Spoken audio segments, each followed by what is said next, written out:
Hello class, today we will do chapter 2 of English grammar, that is the subject and predicates. Subject and predicate के बारे में आज हम करेंगे class. पहले आपको ऑलरेडी चैप्टर 1 कराया जा चुका है जिसमें we read about the sentence.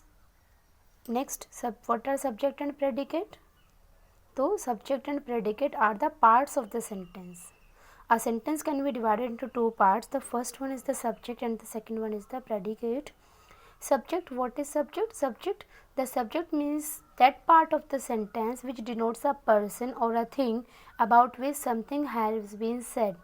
मतलब subject sentence का वो part होता है जिसके बारे में कुछ कहा जाता है या फिर जो कुछ काम करता है. The doer of something we can say.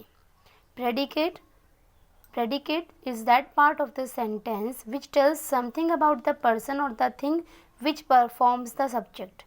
Predicate sentence का वो पार्ट होता है, सेंटेंस का वो वाला पार्ट जो सब्जेक्ट के बारे में कुछ बता रहा है या उस थिंग के बारे में या उस पर्सन के बारे में कुछ बता रहा है जो जिसने सब्जेक्ट बनाया है. जैसे कि एक छोटा सा एग्जाम्पल है.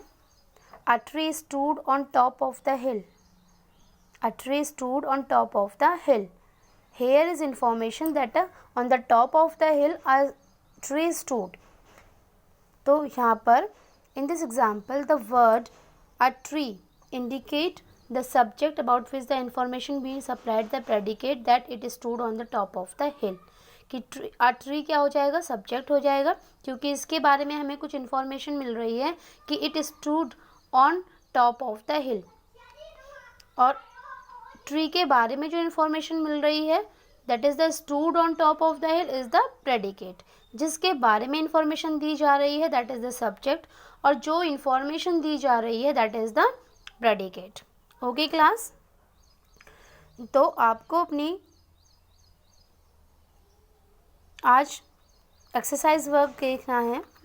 जैसे कि एक्सरसाइज वर्क में सबसे पहला क्वेश्चन है underline the subject in following sentences.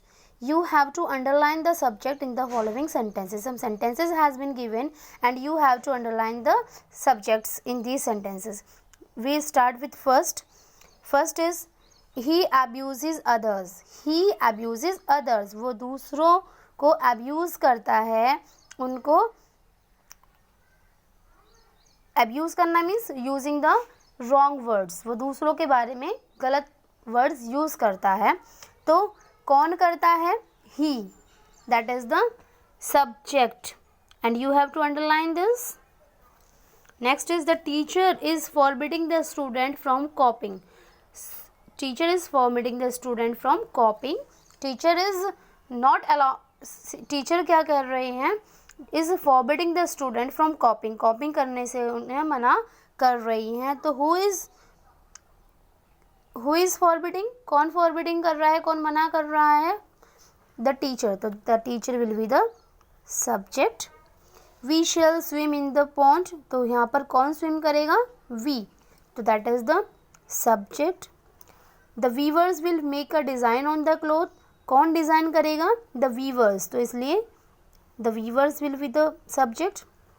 the paper boat will have floated on the rain water. rain water के ऊपर कौन float करेगी? the paper boat. तो कौन? paper boat. तो इसलिए paper boat is the subject. the soldiers will have entered the battlefield. enter battlefield में, युद्ध के मैदान में कौन एंटर किया? किसने एंटर किया? कौन एंटर करेंगे? soldiers. तो इसलिए the soldiers. The women were selecting clothes at the shop. Shop पे वुमेन्स क्लोथ सिलेक्ट कर रही हैं. These are selecting clothes on the shop. तो who is selecting clothes on the at the shop? The women. तो इसलिए subject will be the women. The mountain speaks to the quail. तो here who speaks to the quail, कौन बातें करता है? The mountain. तो यहाँ पर the mountain. He does not complete his homework on the time. He does not complete is homework on the time, मतलब वो अपना होमवर्क टाइम पर नहीं करता है. कौन नहीं करता है? ही. तो यहाँ पर ही. The labours have not finished white washing. Labours ने वाइट वॉश फिनिश नहीं किया है.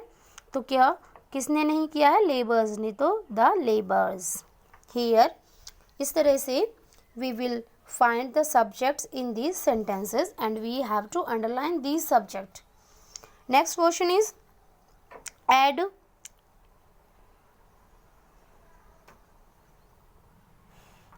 suitable predicate to the following subject. You have to add the suitable predicate to the given subjects. जो subjects आपको दिए गए हैं इनको आपको इनके बारे में कुछ मीनिंगफुल बातें आपको बतानी है। दैट मीन्स कि कुछ इनके बारे में लिखना है, कुछ इन्फॉर्मेशन देनी है इनके बारे में, जो कि क्या हो जाएगा? इनका प्रेडिकेट हो जाएगा। जैसे कि first one is the lion. Lion के बारे में हम कुछ भी लिख सकते हैं। The lion is the king of the forest, the lion roars loudly, इस तरह से। Next the carpenter. The carpenter makes furniture, या the carpenter is making the beautiful furniture. The doctor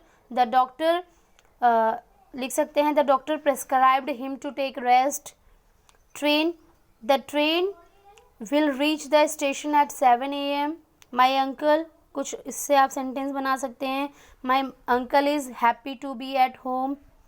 my her father, उसके पापा, कुछ भी बना सकते हैं। Her father washed her new car.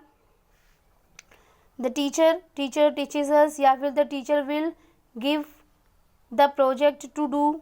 The sun rises in the east, या फिर बोल सकते हैं sun is very far away from earth. Postman, the postman delivers the letters. You are not strong enough to carry this bag, या you are not listening, you are not doing your work. इस तरह से आप suitable predicate इस तरह से इन subjects के साथ यूज़ कर सकते हैं। MCQ टेस्ट में आपका दिया है इन द सेंटेंस, आपको one sentence is given the lion is the king of the forest. This is the sentence, the lion is the king of the forest. Here the lion is a, जो the lion है वो क्या है? Predicate है, phrase है, या subject है? तो क्या हो जाएगा ये? That is the subject. In the sentence the dog is barking, the dog is barking. Is barking क्या है? प्रेडिकेट है, सब्जेक्ट है, या सेंटेंस है? तो इज बार्किंग क्या हो जाएगा? प्रेडिकेट, क्योंकि यहाँ पर बार्क कौन कर रहा है? डॉग। डॉग के बारे में बताया गया है कि वो बार्क कर रहा है। किसी के बारे में जो इन्फॉर्मेशन दी जाती है, कुछ कहा जाता है, वो क्या होता है? प्रेडिकेट। तो क्लास इसी तरह से आज आपको अपने इंग्लिश ग्रामर के क्वेश्चन नंबर 2 में, that is the subject and predicate, you have to firstly write the definition. This part the sentence can be divided into 2 parts. इस तरह से आप लिखेंगे, फर्स्टली सब्जेक्ट की डेफिनेशन, देन प्रेडिकेट डेफिनेशन, फिर उसका एग्जाम्पल। इस तरह से आप इसको करेंगे।